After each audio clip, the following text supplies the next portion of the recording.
Hey YouTube, Zealous Talon here with day 3 of my 100 subscribers Spyro's Adventure special review. This is the life element today. Yesterday was fire. Please check out that video if you haven't already.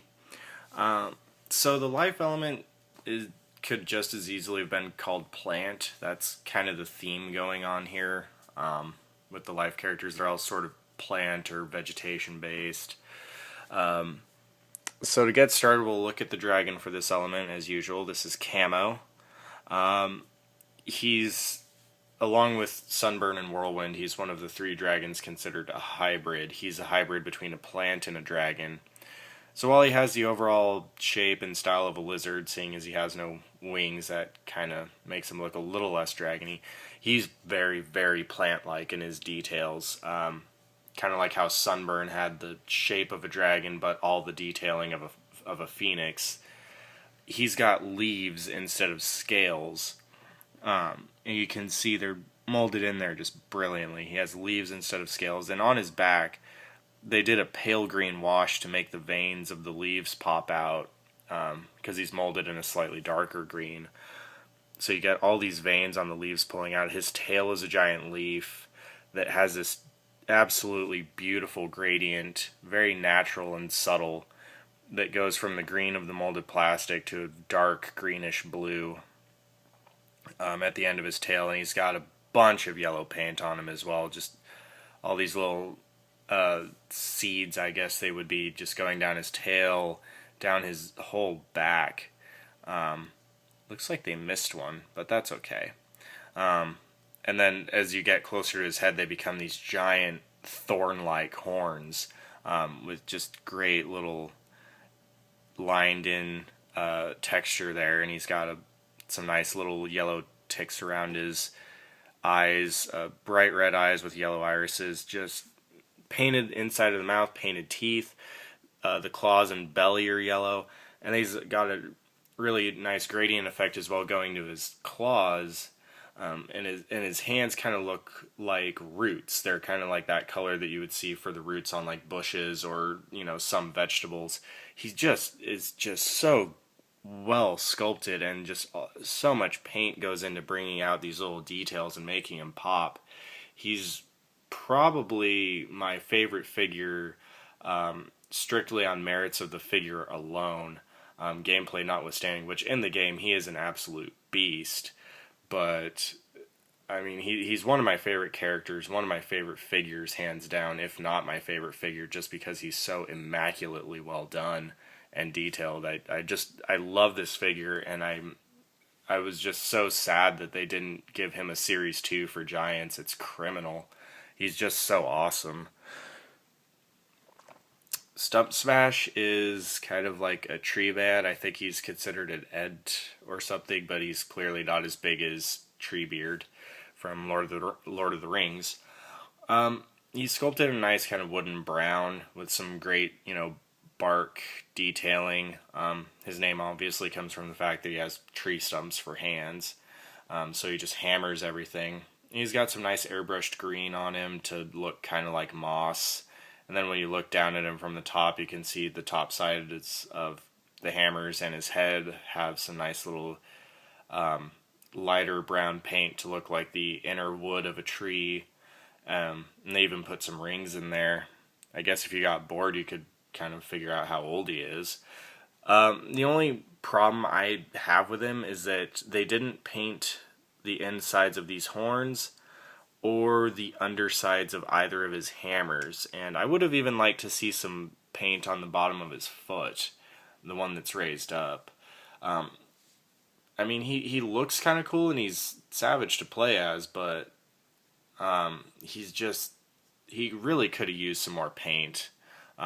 Even here, they just put green on when they could have put that same lighter brown on, since it's the exposed inner wood.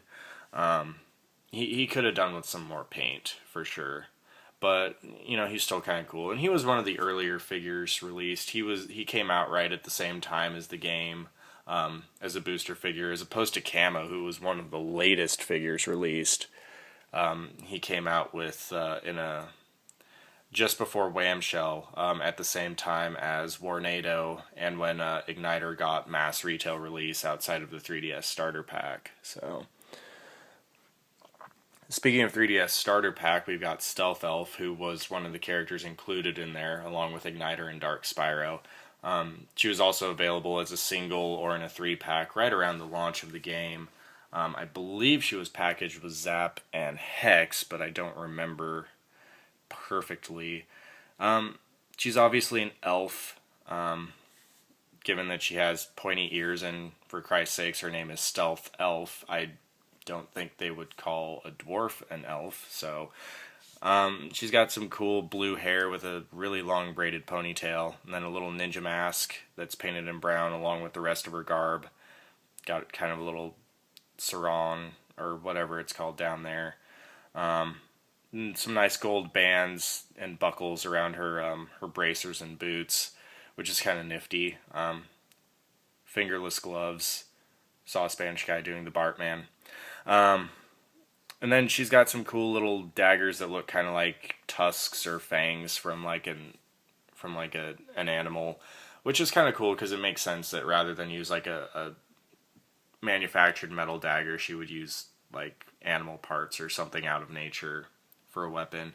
I really do dig Stealth Elf. She gets some uniqueness points for being one of only 4 female Skylanders from the first game.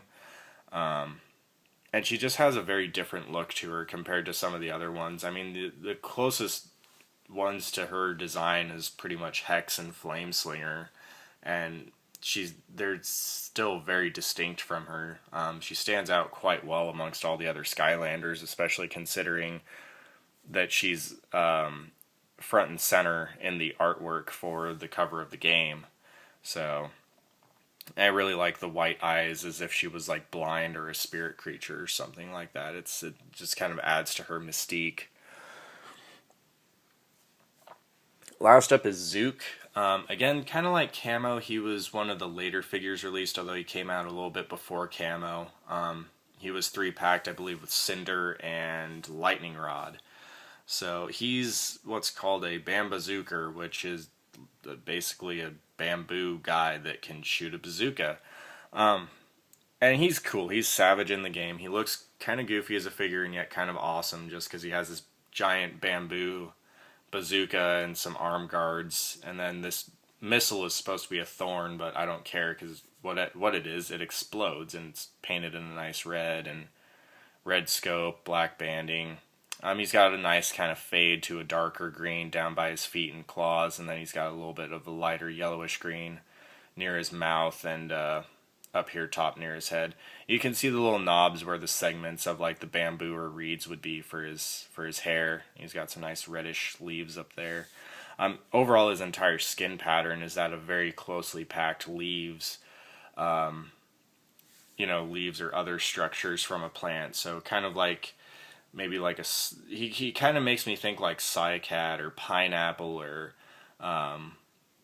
even kind of a pine, like a green pine cone, just kind of that texture going on there. And even the grip of the bazooka is just really well textured. It's got that cross cut texture that you see on a lot of like modern pistol grip weapons. Which is just really cool. He's just really well detailed along with Camo. Just every inch of this guy is textured. He's got some nice kind of yellowish rounded teeth and big red tongue, squinty yellow eyes. But he's kind of cool, and I really dig his gameplay style. Just covers the field in cactuses if you go down the floral defender path, and then you can just bombard your enemies from complete safety. He's pretty neat. He was worth the wait. Overall, I really like the life element characters. I would say if there's anything bad about them as a whole, it's that they all kind of have the same general base. It's all the same shape, same general detail, just slight differences in the recesses for their feet. They're all well worth picking up, especially Camo. So if you can still find them, go for it. This has been Zealous Talon with the Spyro's Adventure Life characters. Please stay tuned.